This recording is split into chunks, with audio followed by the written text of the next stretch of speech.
ବିଦାୟକାଳୀନ ସମ୍ବର୍ଦ୍ଧନା ଦିବସ ଉପଲକ୍ଷେ ସୁନ୍ଦର ସରଳ ଏବଂ ସଂକ୍ଷିପ୍ତ ଓଡ଼ିଆ ଭାଷଣ।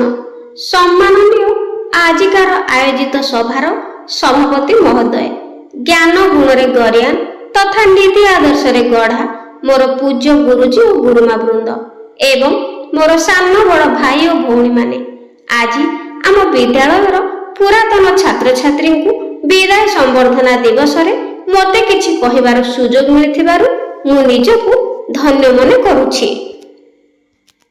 ଆଜି ମନରେ ମୋର ଭରି ଯାଇଛି ଅଶେଷ କୋହ, ଆଖିରୁ ଝରି ଆସୁଛି ଲୁହର ଧାର, କାରଣ ଆଜି ଆମ ବିଦ୍ୟାଳୟର ବଡ଼ ଭାଇ ଓ ଭଉଣୀମାନେ ଆମ ଗହଣରୁ ବିଦାୟ ନେଇ ଚାଲି ଯାଉଛନ୍ତି। ମୁଁ ଆମର ସେହି ପଥ ପ୍ରଦର୍ଶକ ଅତି ସ୍ନେହର ବଡ଼ ଭାଇ ଭଉଣୀମାନଙ୍କୁ ଆଜିର ଏହି ବିଦାୟକାଳୀନ ସଭାରେ ଏତିକି ଅନୁରୋଧ କରୁଛି କି ଆପଣମାନେ ଆମ ବିଦ୍ୟାଳୟର ଗୌରବ ରକ୍ଷା କରିବେ। ଆମର ପରମ ପୂଜ୍ୟ ଅତି ଆପଣାର ଶିକ୍ଷକ ଶିକ୍ଷୟିତ୍ରୀମାନଙ୍କର ଆଦର୍ଶକୁ ନିଜ ଜୀବନରେ ପାଥେୟ କରି ଆପଣଙ୍କ ଭବିଷ୍ୟତ ଜୀବନଯାତ୍ରା ପଥରେ ଆଗେଇ ଚାଲିବେ।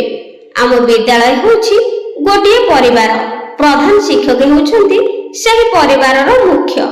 ଆମର ପୂଜ୍ୟ ଶିକ୍ଷକ ଶିକ୍ଷୟିତ୍ରୀମାନେ ହେଉଛନ୍ତି ପରିବାରର ଅନ୍ୟତମ ସଦସ୍ୟ ଓ ସଦସ୍ୟା, ମାନେ ଆମର ଆଦର୍ଶ ଓ ପଥ ପ୍ରଦର୍ଶକ। ଆପଣମାନେ ଏହି ପରିବାରରେ ବା ଶିକ୍ଷା ଅନୁଷ୍ଠାନରେ ଶିକ୍ଷା ଲାଭ କରି ନିଜର ଉଜ୍ଜଳ ଭବିଷ୍ୟତ ଗଢ଼ିବେ ବୋଲି ମୋର ଆଶା ଓ ବିଶ୍ୱାସ। ଆମ ବିଦ୍ୟାଳୟ ଓ ଶିକ୍ଷକ ଶିକ୍ଷୟିତ୍ରୀଙ୍କ ଆଦର୍ଶକୁ ନିଜ ଜୀବନରେ ଲଗେଇବେ। ଆମ ପ୍ରତି ସ୍ନେହ ଓ ଶ୍ରଦ୍ଧା ଅତୁଟ ରଖିବେ। ଏହି ବିଦ୍ୟାଳୟର ପବିତ୍ର ମାଟିରେ ଯିଏ ଥରେ ପାଦ ରଖିଛି ସିଏ ମଣିଷ ପରି ମଣିଷଟିଏ ହୋଇଛି। ବଡ଼ ଭାଇ ଭଉଣୀ ଭାବରେ ଆପଣମାନେ ଆମକୁ ଯେଉଁ ସ୍ନେହ ଶ୍ରଦ୍ଧା ଓ ଭଲ ପାଇବା ଦେଇଛନ୍ତି ତାକୁ ଆମେ କେବେ ବି ଭୁଲି ପାରିବୁ ନାହିଁ। ସ୍ୱାଗତ ସର୍ବଦା ସ୍ୱାଗତ ଯୋଗ୍ୟ, ବିଦାୟ ନିଶ୍ଚୟ କଷ୍ଟଦାୟକ। ଆଜି ଆପଣମାନେ ବିଦାୟ ନେଉଛନ୍ତି, କାଲି ଆମେମାନେ ମଧ୍ୟ ଏହି ବିଦ୍ୟା ମନ୍ଦିରରୁ ବିଦାୟ ନେବୁ। ଆଜି ଆମ ସମସ୍ତଙ୍କୁ ମନେ ରଖିବାକୁ ହେବ ଆମ ବିଦ୍ୟାଳୟ ଆମର ଗୌରବ ଅଟେ। ଆମେ ଆମର କର୍ତ୍ତବ୍ୟକୁ ସୁଚାରୁ ରୂପେ କରି ଏହାର ଟେକ ରଖିବା। ବିଦାୟ ଦେଉଛୁ ଆପଣମାନଙ୍କୁ, ହୃଦୟ ଭରିଛି କୋହ, ଚଲାପଥ ସଦା କୁସୁମିତ ହେଉ, ବହିଯାଏ ଧାରେ ଲୁହ।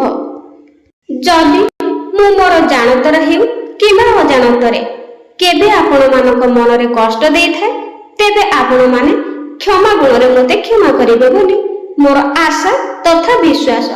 ପୁଣି ଥରେ ଆପଣମାନଙ୍କ ଠାରୁ ସେହି ଅମୃତ ସମ ସ୍ନେହ ଶ୍ରଦ୍ଧା ଓ ଭଲ ପାଇବା ଭିକ୍ଷା କରି ଆପଣମାନଙ୍କୁ ବିଦାୟ ଦେଉଛି। ଏତିକି କହି ମୁଁ ମୋର ବକ୍ତବ୍ୟ ସମାପ୍ତ କରୁଛି। ପିଲାମାନେ ଭାଷଣଟି ପସନ୍ଦ ଆସିଥିଲେ ଲାଇକ୍ କରିବେ ଆଉ କମେଣ୍ଟରେ ନିଶ୍ଚିତ ଜଣାଇବେ। Thank you.